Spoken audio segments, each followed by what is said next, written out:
Thank you for watching. Subscribe on Deceived Husbands for more stories. Tom Jones glanced at the clock on his dashboard again, sure at least 10 minutes had passed since he last checked. The clock showed only 2 minutes later. Every minute behind the wheel made him feel confined.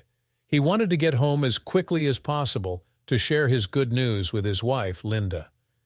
His annual performance review had been today, a complete surprise as it was a full month early.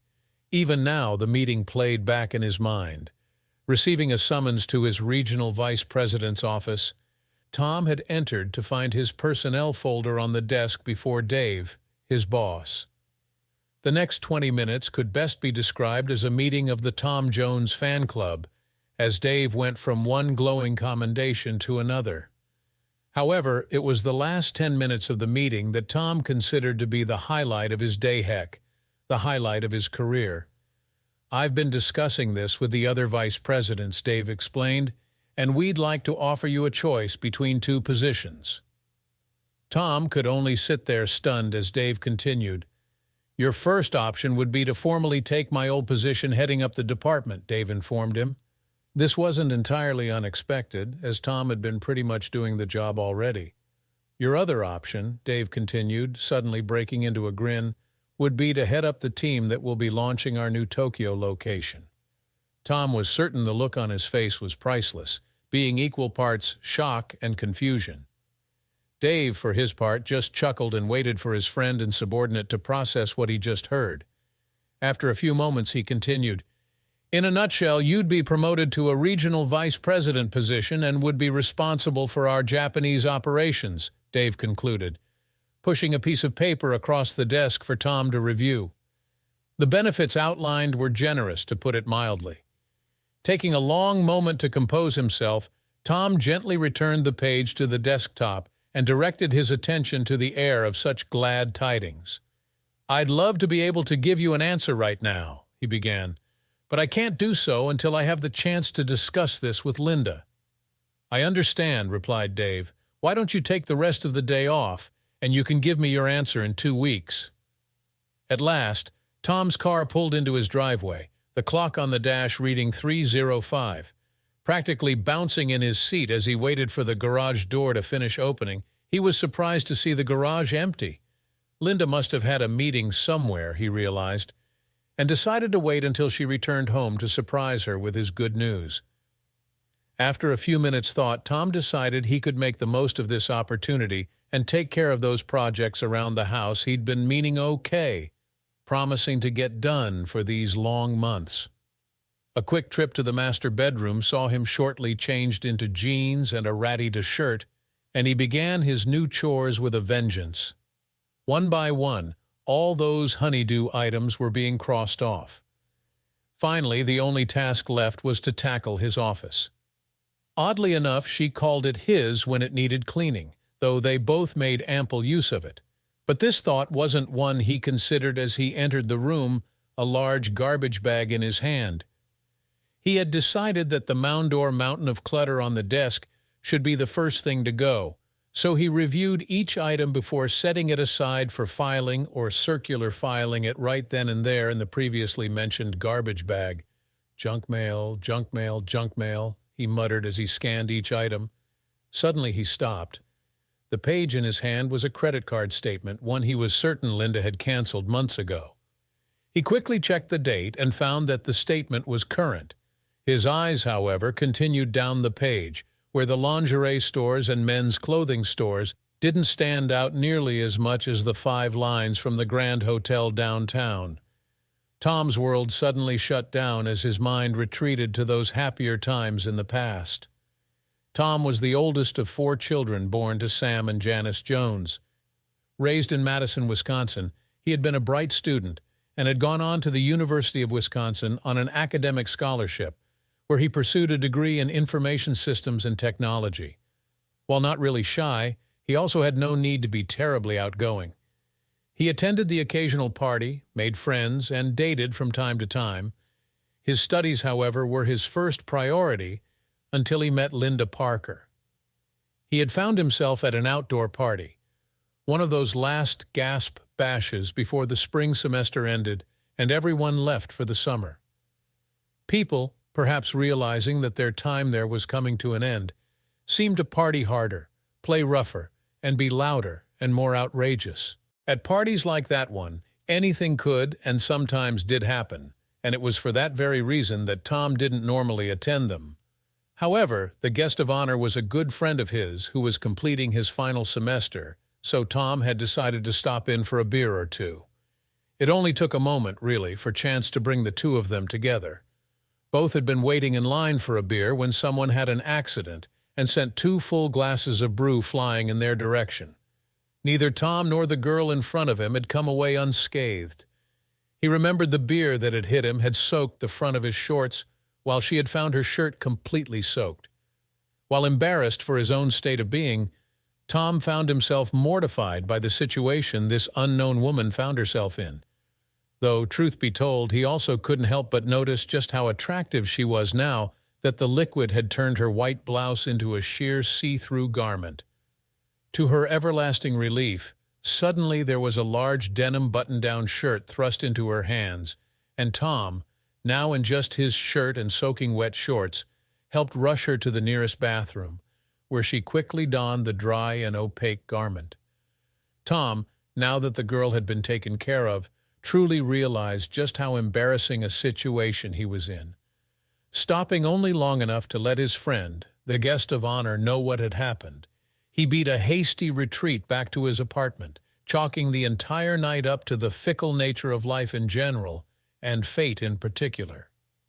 It was 3 days later that he suddenly found himself face to face with the girl from the party, standing outside his apartment door.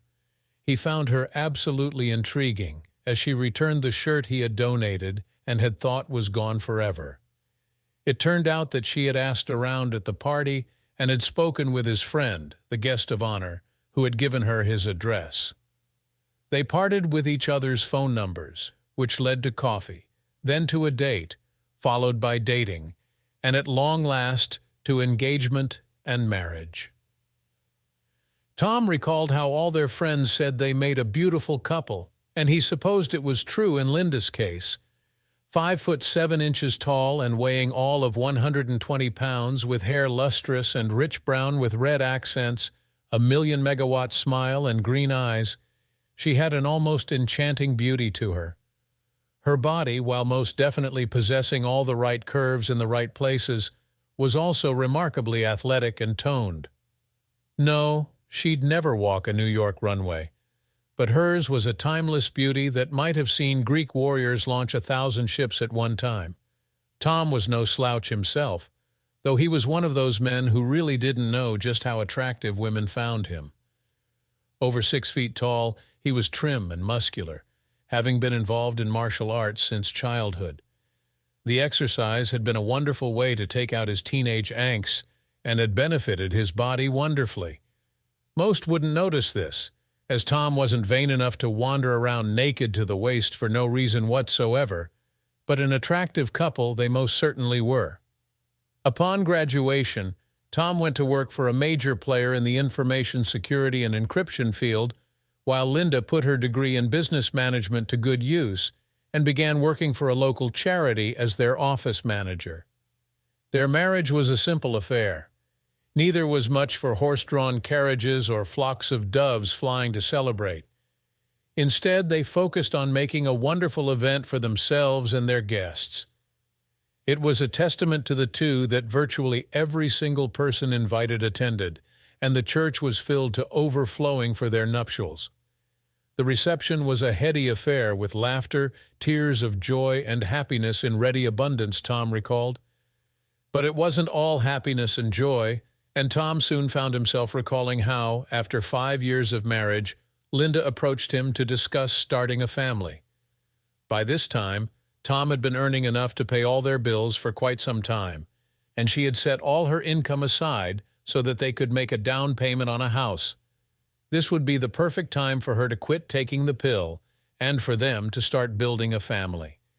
It was a major decision, and they discussed it for quite some time before he at last was comfortable that they weren't rushing into this blindly.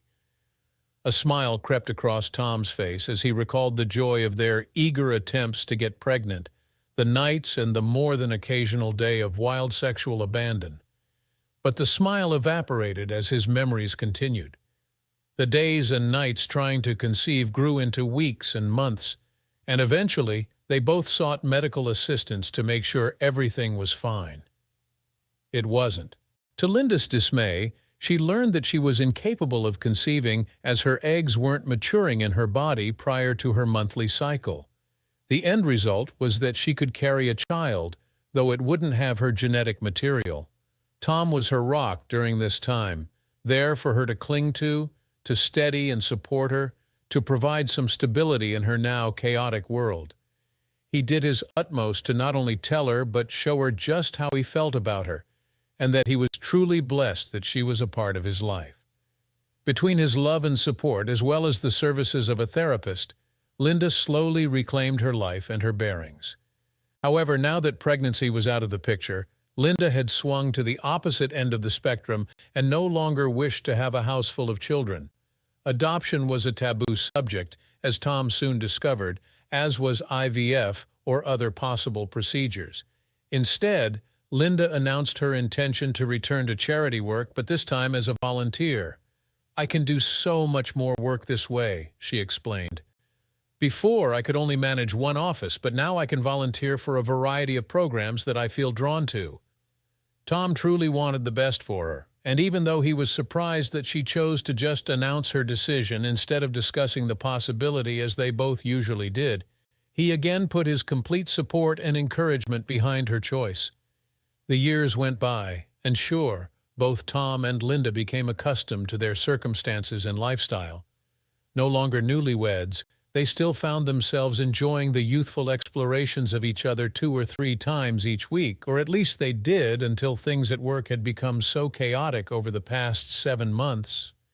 Between Tom's exhaustion and the sheer number of hours spent at the office, their lovemaking had dropped to twice a week, then once a week, and then to every other week. Don't be misled, Tom wasn't obsessed with his work. In fact, he noticed that he was as responsible for their dwindling love life as his job. As was his way, he sat down with Linda to discuss things with her. Linda, he remembered, hadn't said a negative word whatsoever, instead telling him that she understood the pressures he was under and that it was her time to be there for him. At the end of their discussion, he made his own private commitment to take more naps and to make sure that he'd be able to give his love the attention that she deserved. And for a few weeks, things seemed to improve. Lovemaking jumped to twice a week, then 3 times a week. True to his word, Tom tried to work smarter rather than harder and focused on resting throughout the day so that he could be there for his wife at night. But again, the downward spiral recommenced. 3 nights became 2, then 1, then again to every other week.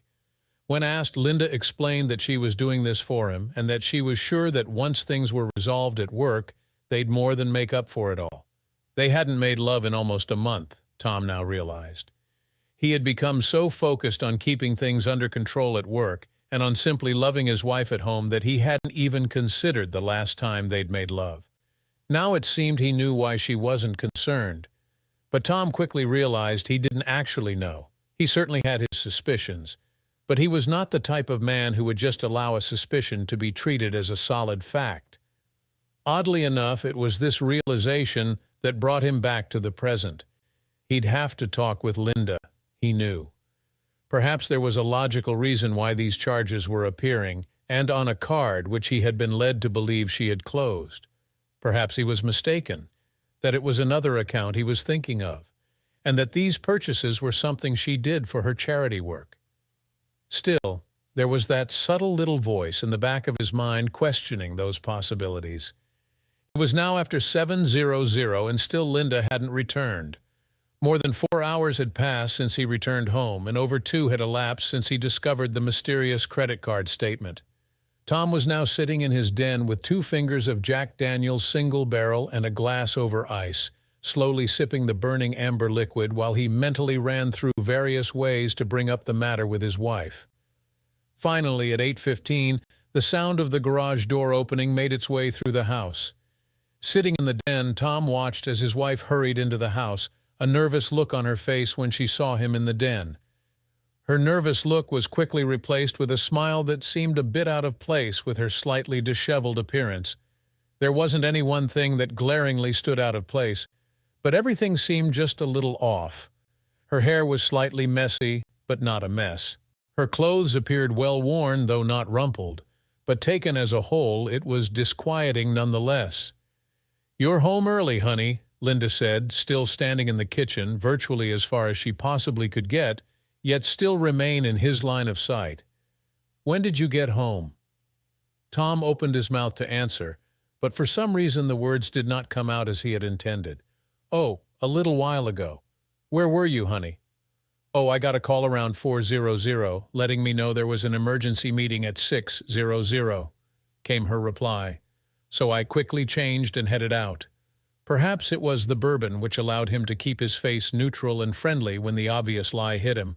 Or perhaps it was a testament to the nature of the man that he could stick to his principles until he had proof one way or the other. Either way, Tom simply smiled and allowed her blatant lie to be treated as truth. Sure enough, Linda made her way out of the kitchen, avoiding the den entirely, and headed upstairs. As soon as he heard the shower running, his mind shifted gears, and he began heading down an entirely different path. Grabbing pen and paper, his list quickly took shape, and with it, a plan. The rest of the night was tense and relaxed at the same time. For Tom, it was tense in that he was now adamant that he not allow Linda to know that he had caught her lie, nor that she learned that her use of the allegedly canceled card was discovered as well. Linda, on the other hand, was blissfully ignorant of all this and continued with her nightly routine as if, as she believed, all was well. Pleading exhaustion, Tom headed up early to bed, and when Linda joined him later, he made sure his breathing was even and slow so that she would hopefully assume he was sleeping. His acting was good, and she nodded off shortly after crawling under the covers. The next day, Tom went into work early, caught up on the absolutely essential duties of his dual position, then told his secretary that he had a meeting out of the office and that he may not be back before the end of the day. Promising to have his cell phone with him and turned on, he left his office to start the truly important work for the day. First, he stopped in to see Bill Johnson, the head of security for the company. While avoiding any particular details regarding his situation, he managed to give a general explanation about what his problem was and asked for him to recommend a private investigator. Bill, however, did one better and called ahead to schedule a rush appointment. With a name and an address in his pocket, Tom at last left the building.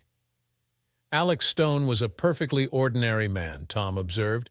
None of his features were such as to stand out, and Tom could easily imagine that the man could virtually disappear in a small crowd. What wasn't ordinary, however, was the glowing review that Bill Johnson had given him, in which he'd praised this former police detective highly. "So why don't you describe the nature of your problem?" Alex began once the two men were seated. This time, Tom held nothing back, from his discovery of the credit card statement to the blatant lie he had been told when his wife found him home before her. It all came out. Alas, for Tom, so did the tears. He hadn't cried while this was all happening, but now that he was recounting it for someone else, it seemed he just couldn't stop. To his credit, Alex neither looked away nor looked embarrassed. Instead, he politely waited for the other man to regain his composure. At last the tale and the tears came to an end, and Alex continued. To make sure we're both in agreement, Alex's voice reassuringly said, "You wish for my firm to determine whether your wife is in fact carrying on an affair and to provide you with any and all information, however things turn out." "Exactly," came the reply. "At this point, all I have is a lie, some credit card charges that do not make sense, and a lot of questions. I need proof one way or the other so that I can properly decide what to do with my life." The next 10 minutes saw Tom writing a check for a rather hefty retainer, as well as signing several forms, which would allow for recording devices to be placed within his house and in her car, as the title was in his name. After leaving, Tom made his way to an outdoor caf, where under the green and white umbrella thrust through the outdoor table he sat at, he called his bank and his credit card companies, asking them to provide statement copies for the past 12 months and to have them shipped to his work address. That out of the way, he sat back and enjoyed the chai latte he had ordered when he sat down. All too soon, however, he found himself looking inward in a less than healthy fashion. Realizing that this couldn't be a good thing, he made his way back to work and spent the remainder of his day taking care of the rest of the work which hadn't been tackled earlier. The next week was uneventful, other than that Tom was doing his utmost to act as if things were absolutely unchanged in their world.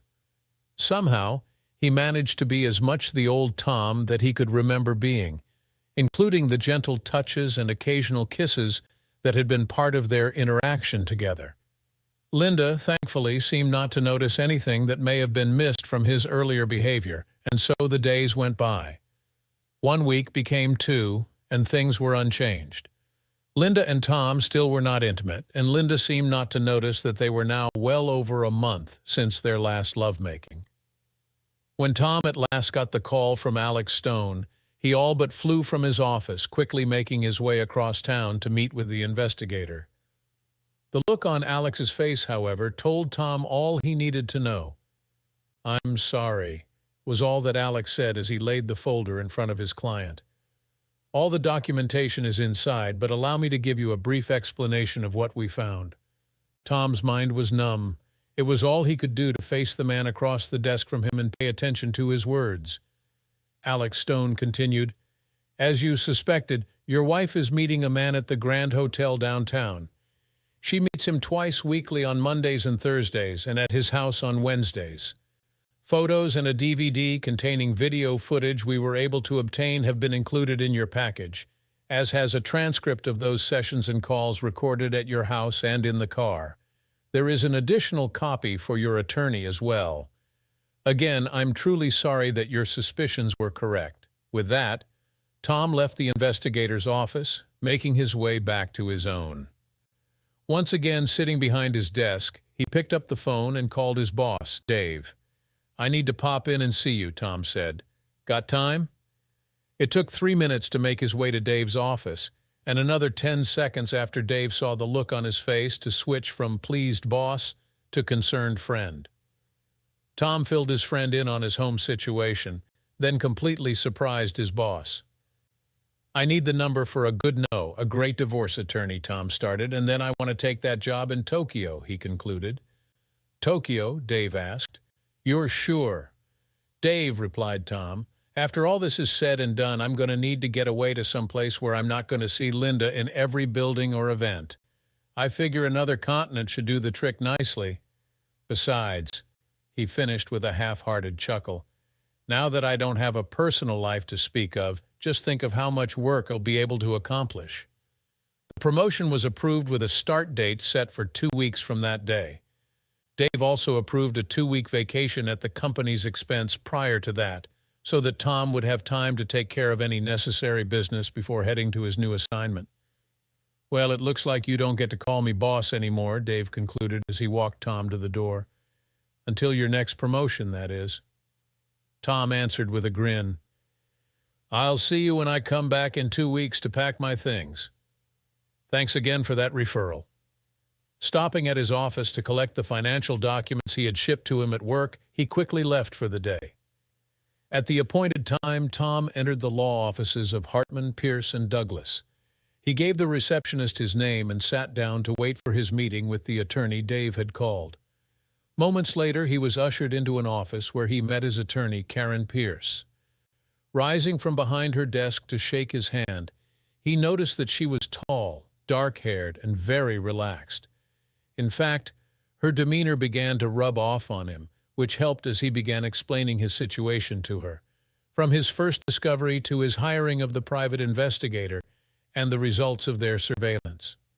Far from being aloof and businesslike, she paid careful attention and asked questions along the way. Before Tom knew it, he was explaining all about the drop-off in his sex life, the realization that he was to blame, and his steps to correct it, as well as about the return of the lovemaking problems weeks later. At last he was done. He was a completely spent and exhausted man just from confronting his demons.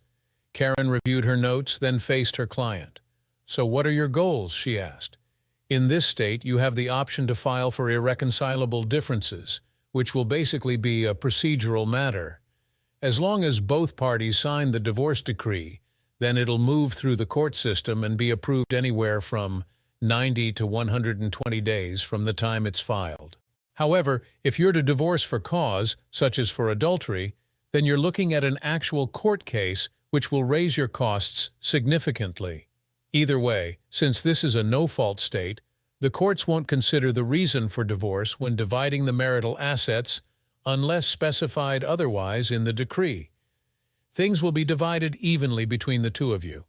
This means that anything you didn't bring with you into the marriage, such as heirlooms, will be subject to division.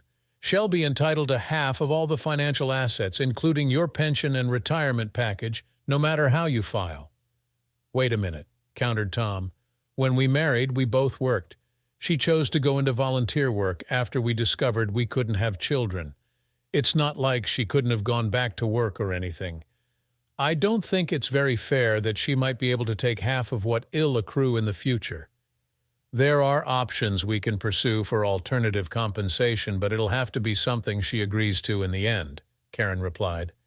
Discovering a dark, hard side to himself that he never previously suspected he possessed, Tom answered her, "Well, I think she'll be willing to trade that for the reason for our divorce being kept out of the public eye. Those charities she volunteers with are quite selective after all. Otherwise, I could always just quit my job and have no pension whatsoever for her to collect on." The two discussed more particulars of the divorce, and then he wrote another sizable check for her retainer and left. Time passed slowly over the next week.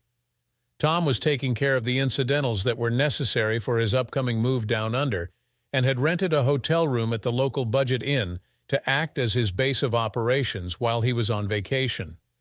Under no circumstances did he want his soon-to-be ex-wife to know he wasn't at work. Perhaps it was cowardly to be avoiding the confrontation like this, but he had already decided that he wouldn't be dealing further with this until things were as resolved as he possibly could make them. At last, everything was in place. He had established a new checking and savings account with National Australia Bank, had changed the beneficiaries on his life insurance, pension, and 401k plans, had arranged for a new cell phone that would work in Australia, and most importantly, had received the completed and filed divorce paperwork from Karen Pierce. Taking the time to complete a few additional legal matters at her office as well, it was a Thursday, he noted, as he made his way home, arriving just before 2:00 as he had all those weeks ago. Again, just after 8:00, she returned. This time, however, when she glanced into the den, he wasn't there. Continuing onward through the kitchen and into the entryway, she was about to climb the stairs when she heard his voice. "Linda, we need to talk." Stopping in mid-stride, she turned and put a rather forced smile on her surprised face. "Give me a second, honey. I'm all grubby and need to clean up." "No, Linda, we need to talk now," came his reply. "It'll just be a few minutes, really," she continued, trying to head up the stairs as he continued to stare at her. It was quite disturbing, him staring with no real expression on his face whatsoever. "This can't wait," Tom replied. "So come on in and sit down," he finished, gesturing at the couch. "Stop being ridiculous," Linda suddenly snapped, the look on her face a curious blend of desperation and outrage. "Whatever you have to talk about will still be there when I get back." With that, she quickly made her way up the stairs, slamming the bedroom door behind her. As he once again heard the shower spring to life, Tom made his decision. Going into their office, he took out a piece of stationery and began writing Linda. "By the time you read this, I'll be starting anew. I wanted to have this discussion with you face to face, but you again decided that your wants and needs came before our needs as a couple, a family, a marriage. There is much I don't know about you, I now find out. I suppose I didn't think that was possible after 13 years of marriage. But I guess that's yet one more thing I can add to my list of things I don't or didn't know. So what is it I don't know about you? I don't know when you started having sex with Matt Ryan. I don't know how often or how many times you had sex with him.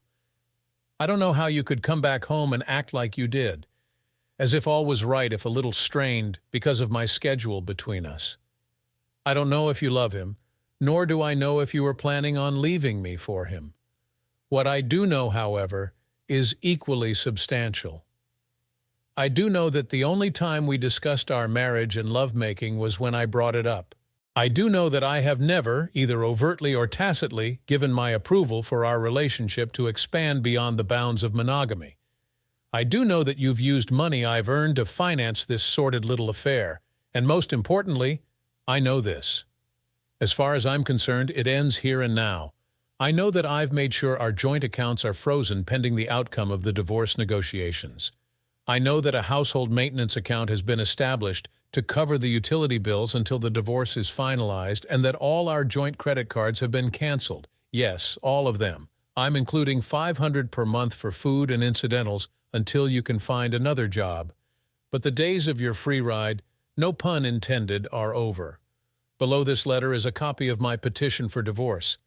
I kept it nice and generic, using irreconcilable differences as the grounds, because suing you for divorce due to your adultery would not be my first choice. You made my life happy for many years, or at least you did until I learned of your unfaithfulness. I would like to let this marriage die a dignified death rather than a sordid and ugly one. With that in mind, I strongly urge you to get a good lawyer and to review the documents carefully. I've tried to be fair, or at least as fair as the circumstances allow, but there are a few areas where I'm absolutely unwilling to compromise, and my lawyer knows exactly which ones they are. I won't wish you the best of luck, as that would be hypocritical of me. Instead, allow me to wish you this, that you find whatever it is you're truly looking for in life, and that you have the good sense when you do to be content with it. Your soon-to-be ex-husband, Tom. The shower was still running, he noted. Either he was remarkably fast in putting his thoughts to paper, or else Linda was trying to use her shower to prepare. Either way, it wasn't necessary. Gathering up her copy of the petition for divorce, he placed it, the letter, and his wedding ring on the living room chair he had been sitting in, went into the garage, climbed into his car, and left for the Budget Inn. It was rapidly approaching 9:00 when his cell phone rang, breaking him out of the ongoing replay of his failed marriage that was winding through his mind again and again. Glancing at the caller ID, he saw that it was Linda and let the call go to voicemail. 10 seconds later, however, the phone started ringing again. Waiting until it once again went to voicemail, he quickly turned off the ringer, then turned on the television, which he only marginally watched. For the next 3 days, Tom kept to himself, either at the hotel or else on his several brief shopping trips. Suits were cleaned and pressed, accessories and incidentals bought and packed away. Working quietly behind the scenes with Dave, he had arranged for the company to find and lease an apartment in Tokyo for him, and for a crew to come in and assemble the furniture he had purchased and had shipped to that location. Dave, to his credit, had done everything possible to keep the news of Tom's promotion and upcoming departure a closely guarded secret. Only Dave and Emma, Tom's secretary, knew of his big move, and Emma was positively furious when she'd seen what this had done to her boss. But Tom still had that last week of work left to go. So bright and early Monday morning, he made his way back to work, strolled past the security desk, through the electronic doors, and down the hallways to his office. Emma was both glad to see him and sad as well. Her boss, the one everybody loved to work with, was leaving, and it was hard on her. Dave, too, was sad to see his friend going, though he was holding up far better than Emma was. The two met a few hours into Tom's first day back and then took the meeting off-site to continue over lunch. After bringing Dave up to speed on how things worked out, Tom offered his own opinion. "That lawyer you recommended is incredible," he said, guiding a forkful of steak to his mouth. "Really?" replied Dave, a guarded look on his face. "Why do you say that?" "Well, she truly seems to get it," said Tom. "From the very beginning, I felt that I'm not just a nameless or faceless client, that she's listening to my wants and needs and is taking them into account. Thanks for recommending her." To his surprise, Dave started to chuckle, then to laugh. "You had me worried for a minute there," Dave told him. "That's not just a great attorney you've got there. That's my daughter." At that moment, a stray feather could have knocked Tom flat on his bum. Dave had a daughter who was an attorney? Seeing the look of consternation on his friend's face, Dave took pity and explained further. "Molly and I had Karen shortly after we were married," he said. "By the time she entered law school, she was engaged. Her mother and I didn't really approve of the whole thing, but realized that it was her life to live, not ours. Well, about 5 years after they finally tied the knot, she caught Evan, her ex, in bed with one of their neighbors. She was devastated, and once it was all over, she decided to specialize in representing the victims of adultery and divorce cases. Well, she's a phenomenal lady, that's for sure," said Tom, quickly gulping down some water to help get back to normal. The shock of this discovery was beginning to pass now, and he was paying more attention to his friend across the table. "She thinks you're a pretty remarkable guy yourself," Dave shot right back. "She can't tell me any of the particulars, mind you, but has gone so far as to say that you've been far more fair-minded and generous than most she's seen come through her doors. I think you've got a new fan," he concluded. The lunch wound down, and the two made their way back to the office. However, as they were walking through the front doors, Tom suddenly found himself face to face with a very agitated Linda. "You walk out!" she yelled. "You won't answer my calls, and you've closed the accounts and the credit cards. How am I supposed to live?" "Linda, now is neither the time nor the place for our discussion," he began. Seeing her start to react, he held up his hand. "I will see you tonight at 7:00 at your house. We can talk then." "We will talk now," exploded Linda. "No, we won't," he answered. "If you persist in making a scene, I will have security remove you from here and, if necessary, have the police summoned to escort you from the premises. I will see you at 7, he finished, turning to make his way through the security doors and back to his office. As shocked as she was, Tom went back to Dave's office and let him know he was leaving for the day. Dave, having seen how things with Linda had begun, had already called Karen Pierce and arranged for Tom to meet her as quickly as he could get there. "We need a plan," said Karen as soon as he had seated himself in her office. "With what I've been told about her behavior at your office, we need to make sure that everything has been done and done properly." "What do you mean?" asked Tom. "You had intended to serve the divorce papers personally," she began, "but there is absolutely no proof that she received it, on top of which there is no way to know just how she's going to behave when you meet later tonight. So, what do you suggest? Let's arrange for her to be properly served by a sheriff's deputy tonight, say around 8:00, Karen replied. "If I hurry, I can arrange for the papers to be served by then." "I only have to make it through the week," Tom observed, "and then am heading for Japan. Then I strongly urge you to make sure you take any and all necessary precautions to make sure you're not caught unprepared," came her answer. The next few hours found the two of them drawing up yet more documents, with Tom signing a limited power of attorney notice which would permit her to act on his behalf in the matter of the divorce.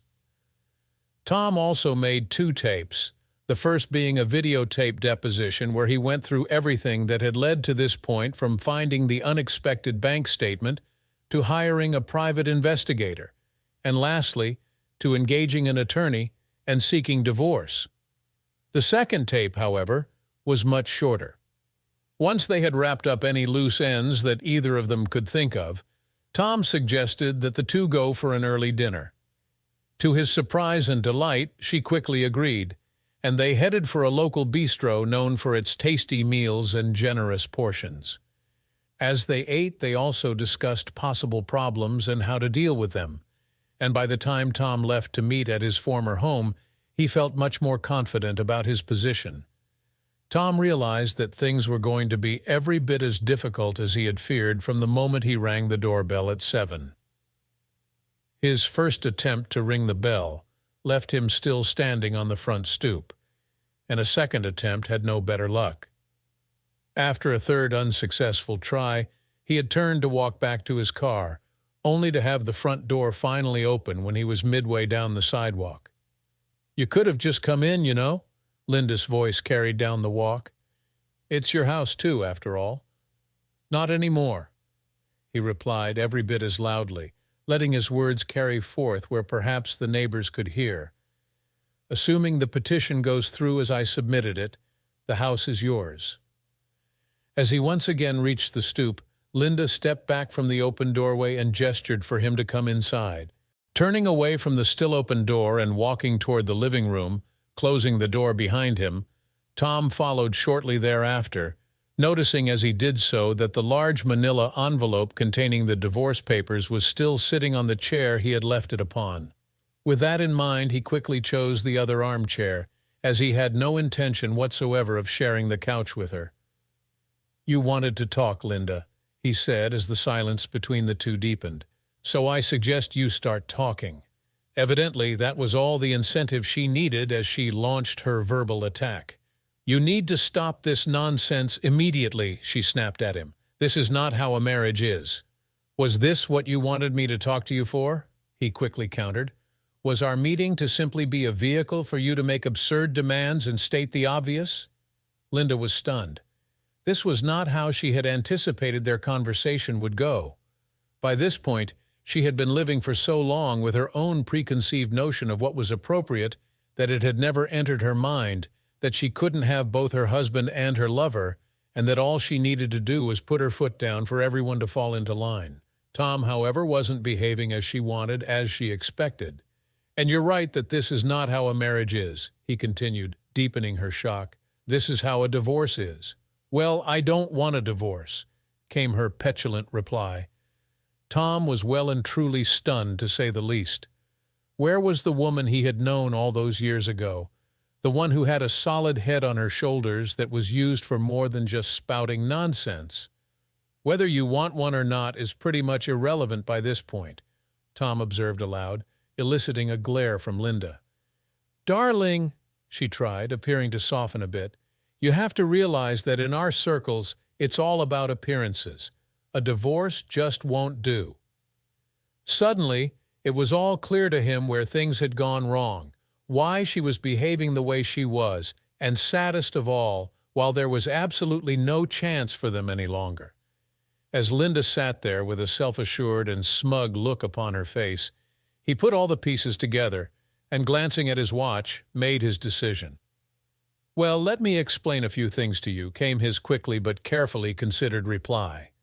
"First, while you volunteer with the local social set, neither you nor I are part of that circle. Whether or not the other social darlings you interact with opt to live other than monogamous lifestyles is something between themselves and their spouses. However, I have no intent to stay with a lying, cheating wife just because it's more convenient for you." Slowly, the smug look on Linda's face was being replaced by one of shock and horror. Feeling as if his words were getting through, Tom pressed on. "Deciding to do volunteer work full-time did not come with a condition that I assist you in maintaining an image or appearance, and I only recall one promise that the two of us had to live up to. We made it a little over 13 years ago, and it was one we made before our families, our friends, and our Creator." From shock and horror, the look on Linda's face quickly morphed into one of predatory victory. Perhaps he wasn't getting through to her, Tom thought. He decided to wait and see what she had to say next, and found himself quite glad he did. "Our wedding vows, you mean," countered Linda. "The ones where you promised to love, honor, and cherish me in sickness and in health, for better or worse, as long as we both shall live?" Tom simply nodded deeply once. "Well, dear husband," she continued, her voice now dripping with venom, "it certainly seems to me that you're the one breaking those vows, as I'm still here and for better or worse, while you're the one gone." "An interesting interpretation," Tom quickly replied, catching Linda completely by surprise. She was certain that her line of reasoning would be more than sufficient to make him see the error of his ways. "However, there is a problem with your recollection, it seems." Now she was puzzled. She was certain that, using his own argument, she had a firm position from which to direct the course of this discussion. There could be no other way things could go, she was sure. "You see, our vows promised one other important thing," Tom continued, deepening her confusion. Not only did we both promise to love, honor, and cherish the other through sickness and health until parted by death, but we also promised to forsake all others. Having a lover is not forsaking all others, Linda.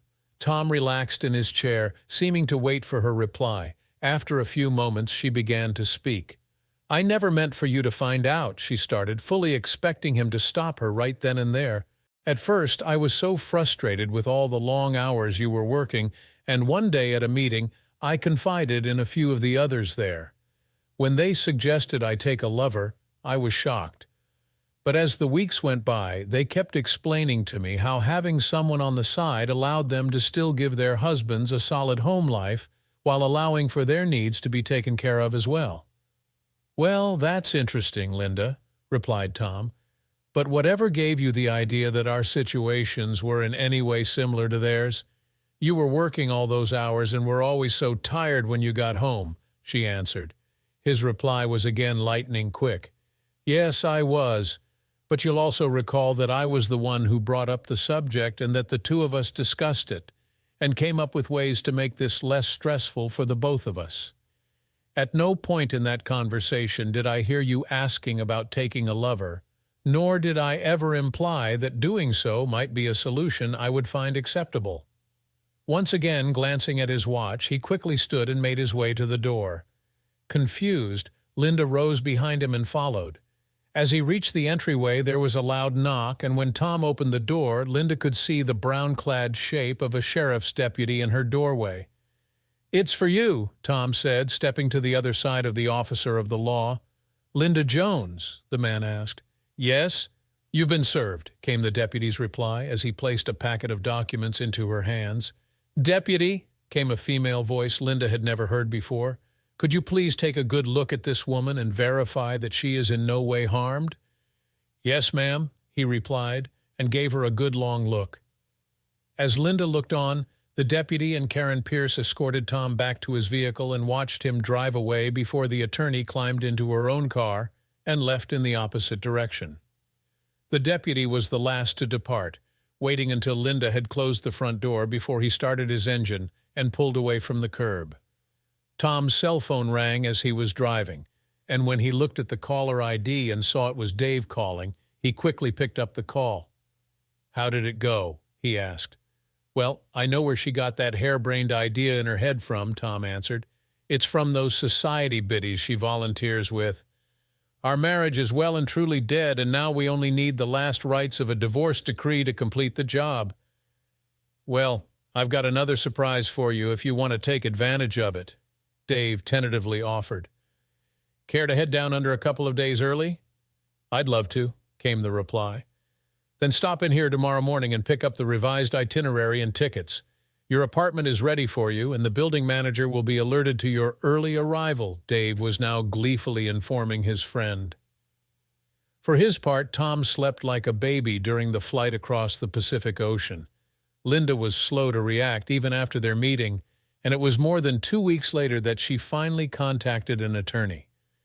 Even then, she still was clinging to her fantasy that Tom would realize that this was best for both of them and come back.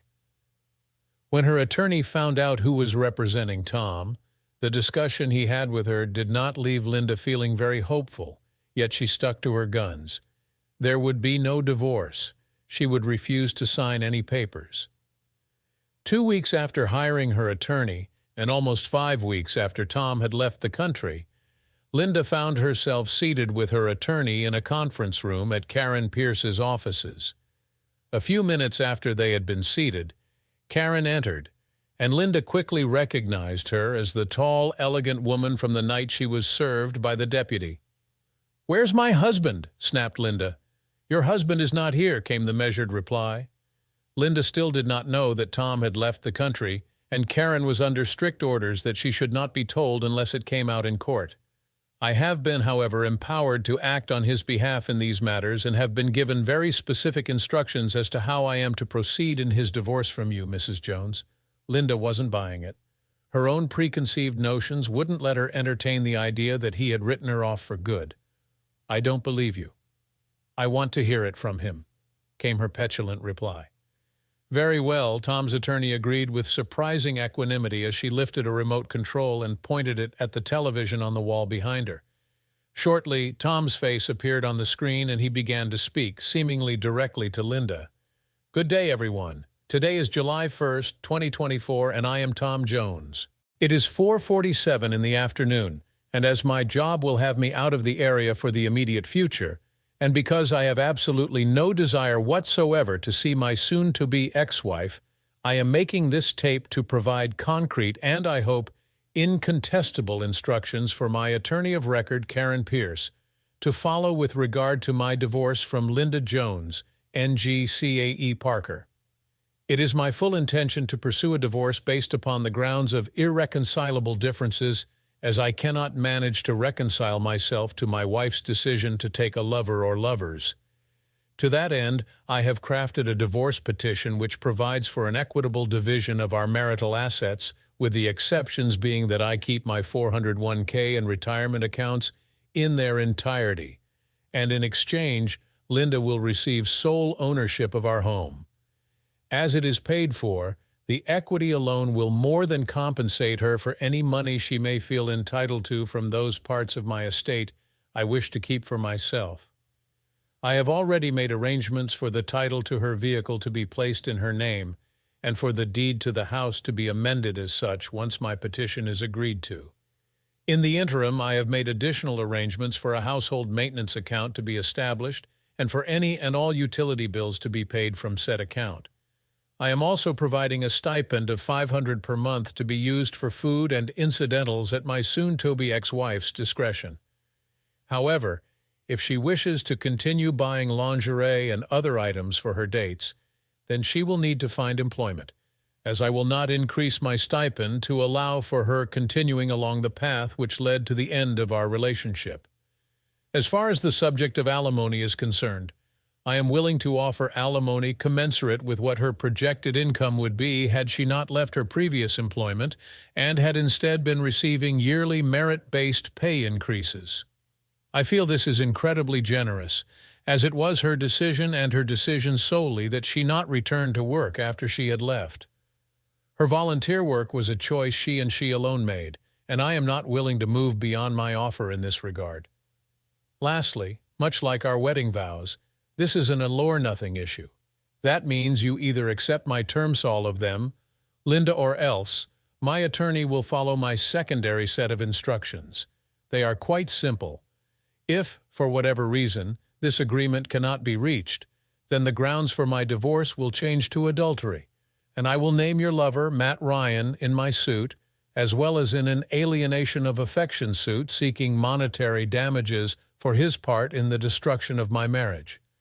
I will make sure that this is a very public matter, that the information I have collected detailing your tryst with your lover is brought to the public eye, and that, if possible, your society and charity friends are as uncomfortably reminded of this matter as possible. The choice is yours, Linda. You can have a moderately comfortable existence without me, or you can have a very uncomfortable existence without me. But as you may have noticed, there is no option which allows for you to have any existence with me. With that, the screen went dark, just like Linda's future. Linda and Tom were divorced 6 months later. Throughout the proceedings, Linda still held on to the belief that her marriage could be salvaged. She did not fight the divorce, but tried her best to contact Tom. The only problem, he was out of her reach and she was out of his heart. Thanks for watching. What would you do if you discovered your partner's betrayal like Tom did? Share your thoughts in the comments below. Don't forget to like, share, and subscribe for more stories like this. See you next time.